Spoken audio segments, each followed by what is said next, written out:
Hello student, welcome to my channel basic study note. This is Sandhya Saini. Student, आज को जो हमारा टॉपिक स्टार्ट होने वाला है वो चैप्टर 4 के से रिलेटेड लेज़र से स्टार्ट होगा। लेज़र यानी कि खाता बही। तो स्टूडेंट, आज हम खाता बही के बारे में जानेंगे, साथ ही ये भी जानेंगे कि इससे रिलेटेड हमारे एग्जाम में किस तरीके से क्वेश्चन बन करके आते हैं। ठीक है स्टूडेंट, तो वीडियो को कंटिन्यू देखिएगा। आज की वीडियो बहुत ज़्यादा इंपॉर्टेंट है। जैसे कि मैंने बताया था, खाता बही यानी लेज़र। लेज़र होता क्या है, इससे पहले मैं आपको बता दूं कि यहाँ पर हमारा कुछ टॉपिक है जो मैं आपको क्लियर कराऊंगी और यही टॉपिक आपके क्वेश्चन बनकर आते हैं एग्जाम में। ठीक है, तो इसलिए ये वीडियो अच्छे से ध्यान से देखिएगा, कंटिन्यू देखिएगा। सबसे पहले दे रखा है पुष्पालन की दोहरा लेखा प्रणाली के अंतर्गत लेखा करते समय प्रत्येक व्यापारिक लेन देन सर्वप्रथम स्मरण पुस्तिका में लिखते हैं। अब स्मरण पुस्तिका किसे कहते हैं? मेमोरेंडम बुक, यानी कि जिस पुस्तक में हम लेखा लेन देन डेली का लेन देन करते हैं, लिखते हैं, तो वो हमारा स्मरण पुस्तिका होता है। वो एक तरीके से स्मरण पुस्तिका यादगार करने के लिए होती है, जिससे हमारी याददाश्त रहे, कि हमें पता रहे कि किसका लेखा लेन देन डेली यानी प्रतिदिन होता है। ठीक है, तो ये हमारा है स्मरण पुस्तिका। तत्पश्चात उसे रोजनामचा या रोकड़ बही भी कहते हैं। ठीक है, उसे कैश बुक या जर्नल भी कहते हैं। तो यहाँ पर अंत में उसे खाता बही भी बताया जाता है। अब खताया जाता है, खताया जाने का मतलब है कि जब कोई खाता हम बनाते हैं तो वो खाता बही से रिलेटेड रोजनामचे में किया जाता है। अब सबसे पहले मैंने आपको कहा था कि जो खाता बही है, आशय है, उसके बारे में जानेंगे। ठीक है, उससे पहले हमने आपको स्मरण पुस्तिका बता दिया, अब खाता बही के बारे में जानना है। खाता बही से आशय, ये क्वेश्चन हमारा एग्जाम में बनकर आ जाता है। तो कैसे आता है? खाता बही से आशय क्या होता है, इसे समझाइए। खाता बही किसे कहते हैं? तो इस तरीके से रिलेटेड क्वेश्चन बन के आता है। तो खाता बही पुष्पालन, यानी कि खाता बही को, पुष्पालन को क्या बोलते हैं? बुक कीपिंग की एक पुस्तक, प्रमुख पुस्तक होती है जिसमें समस्त व्यापारिक लेन देन को उचित ढंग से संबंधित खातों में वर्गीकृत करके लिखा जाता है। अब जो लेन देन होते हैं वो कैसे होते हैं? ऋणी और धनी के, यानी कि पाने वाले के नाम और देने वाले के जमा, इस तरीके से हमारे लेन देन किए जाते हैं। खाता बही में प्रत्येक खाते दो भाग होते हैं। बाएं भाग को डेबिट यानी कि ऋणी और दाएं भाग को क्रेडिट यानी कि धनी कहा जाता है। जैसे कि मैंने अभी आपको बताया था, लेन देन डेबिट और क्रेडिट, ऋणी और धनी। इस बही में सभी प्रकार के खाते, व्यक्तिगत खाते, वास्तविक खाते और अवास्तविक या नाममात्र के खाते भी खोले जाते हैं। अभी जो हमारा जो व्यक्तिगत खाता है स्टूडेंट, वो हमारा नाम के जरिए आता है। यानी कि कोई भी नाम है, जैसे कि राम का खाता, ठीक है, किसी का भी नाम आता है, श्याम का खाता, तो जिसका भी कंपनी का नाम आ जाएगा तो वो हमारा व्यक्तिगत खाता होता है। ठीक है, अब यहाँ पर आता है वास्तविक खाता। वास्तविक खाता क्या होता है? वास्तविक खाता वो खाता होता है जो संपत्ति खाते होते हैं। अब संपत्ति कैसे? जैसे कि भवन खाता, मशीन खाता, ये हमारी संपत्ति होती है। ठीक है, अवास्तविक या नाम मात्र के खाते। अब नाम मात्र के खाते कौन से होते हैं? जैसे कि वेतन खाता। वेतन खाता जैसे कि हमारी सैलरी हमें मिली है और उसी के वक्त हमारा पहले तो हमें आय हो गई, यानी कि आय, हमारे पास इनकम आई है, और उसके बाद में क्या हुआ है, हमारा व्यय भी हो गया। आय के साथ में व्यय, सिर्फ नाम ही हुआ कि हमें सैलरी मिली और तुरंत ही हमारी खर्च हो गई, तो वो हो गया एक तरीके से नाम मात्र का खाता। ठीक है, जिसको देखकर किसी भी खाते के संबंध में किसी भी समय आवश्यक जानकारी सही रूप से प्राप्त की जा सकती है। तो स्टूडेंट, ये आपने जाना खाता बही से आशय क्या होता है। अब साथ ही ये भी देख लीजिए खाता बही का प्रारूप, जो इधर की साइड डेबिट होता है और इस साइड क्या होता है? क्रेडिट। अब इसमें दो पार्ट होते हैं, जैसे कि हम एक तरीके से बनाते हैं डेट, पार्टिकुलर, जेएफ यानी कि जनरल, और अमाउंट। ये अमाउंट हमारी किसकी होती है? डेबिट की, और ये वाली अमाउंट हमारी किसकी होती है? क्रेडिट की। तो बिल्कुल ऐसी ही same date, particular, JF, amount. ठीक है, तो इसमें हमारे कितने कॉलम होते हैं? 4 कॉलम तो हमारे डेबिट के हो गए और 4 ही कॉलम हमारे क्रेडिट के हो गए। तो टोटल मिला के हमारे 8 कॉलम होते हैं। तो इतना आपको समझ में आया? 1 2 3 4 5 6 7 8, तो 8 ही कॉलम हुए। यहाँ पर देख लिया आपने, तो इसलिए आपको पता चल गया। तो यहाँ पर मैंने आपको बताया, पहला कॉलम दिनांक का होता है, दूसरा विवरण का होता है, तीसरा रोजनामचा पृष्ठ संख्या होती है, चौथी हमारी धनराशि होती है, और बिल्कुल सेम टू सेम हमारा ऐसे ही क्रेडिट की होती है। उसके बाद स्टूडेंट ये जानेंगे खतौनी पोस्टिंग से क्या आशय है। खतौनी को पोस्टिंग भी कहा जाता है। पोस्टिंग किसे कहते हैं, अब ये जान लीजिए।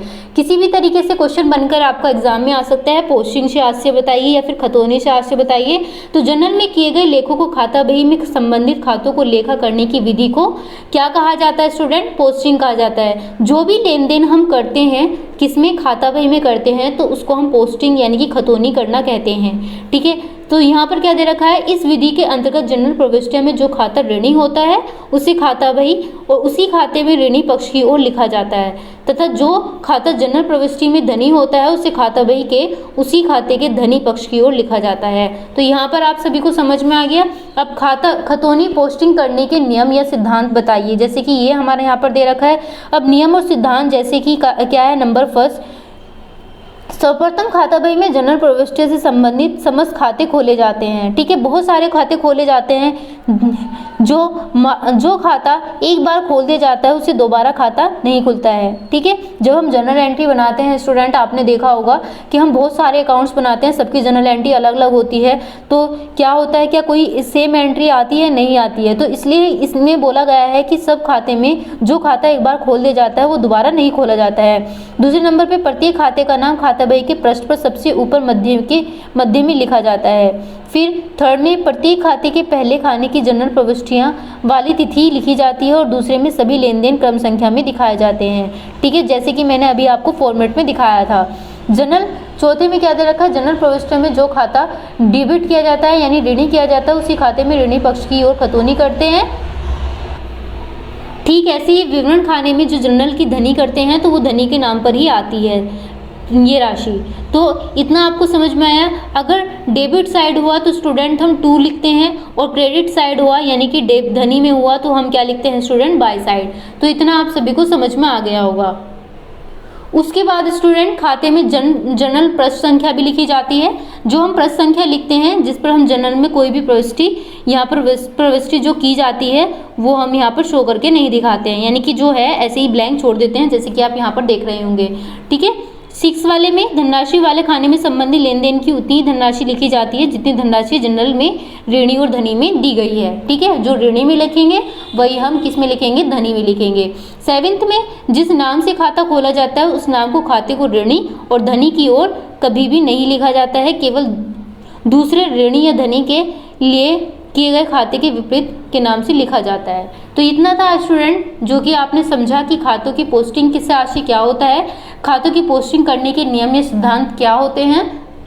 नेक्स्ट में देखिए खातों को बंद करना एवं उनके शेष निकालना। अब खातों को जब हम बंद करते हैं उनका शेष किस तरीके से निकालते हैं ये भी जानिए।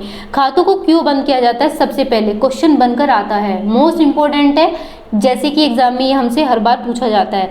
खातों को बंद करने के 2 प्रमुख उद्देश्य होते हैं। प्रथम, प्रत्येक व्यापारी आर्थिक वर्ष की समाप्ति में यह जानना चाहता है कि उसे वर्ष में कितना लाभ हुआ। सबसे पहले वो अपना लाभ देखेगा, प्रॉफिट देखेगा, व्यापार में कुल कितनी तथा कौन कौन सी संपत्तियां या दायित्व है उसके पास में, उसे किस व्यक्ति के कितना रुपया लेना है तथा किस व्यक्ति को कितना रुपया भुगतान करना है। ये सारी किस्में होती है खातों के बंद करने के बाद देखी जाती है।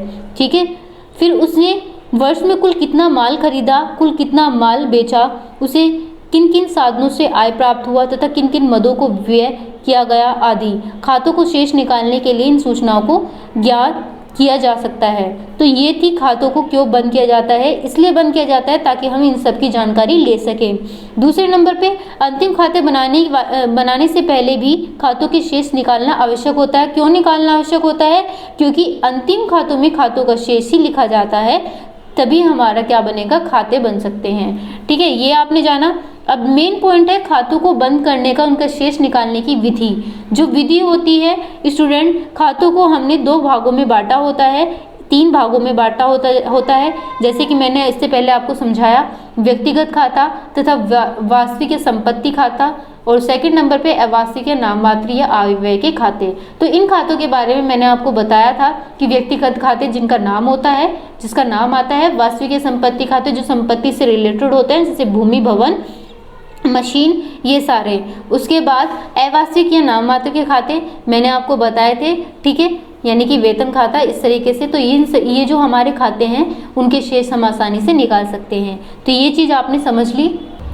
उसके बाद खातों को, जब व्यक्तिगत या वार्षिक या संपत्ति खातों को बंद करना होता है तो हमें किस किस चीज़ की ज़रूरत होती है, ये चीज़ भी हमें, उनका नाम भी याद पता होने चाहिए। तो पहला दे रखा है खाते के दोनों पक्षों का योग होना जरूरी है, अंतर ज्ञात करना जरूरी है, कम योग वाले पक्ष में अंतर लिखना जरूरी है, योग बराबर करना, ऋणी शेष या धनी शेष, और खाता बंद करने के बाद शेष निकालना। तो स्टूडेंट ये हमारे नाम हैं जो कि आपको पता होना चाहिए, ये एग्जाम में पूछ लिए जाते हैं।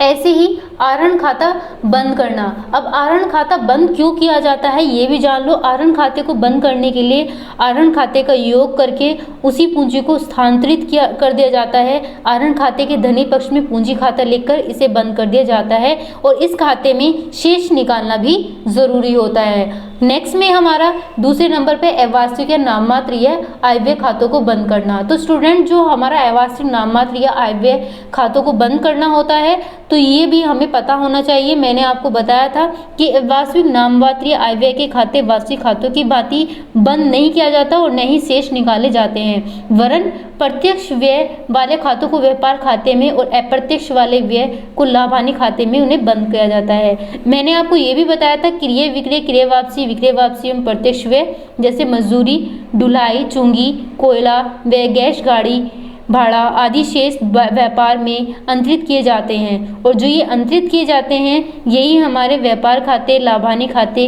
से रिलेटेड होते हैं। तो स्टूडेंट ये थी आज की वीडियो। अगर आपको वीडियो पसंद आई है तो वीडियो को लाइक जरूर कीजिएगा और ये वीडियो आपकी इम्पोर्टेंट रहेगी क्योंकि इससे ऐसे ही क्वेश्चन हमारे एग्जाम में बनकर आते हैं। जो टॉपिक आज मैंने आपको बताया है वो मोस्ट इम्पोर्टेंट रहेंगे, ठीक है। और ये एग्जाम में हर बार ये छोटे छोटे पॉइंट हमसे पूछ ले जाते हैं।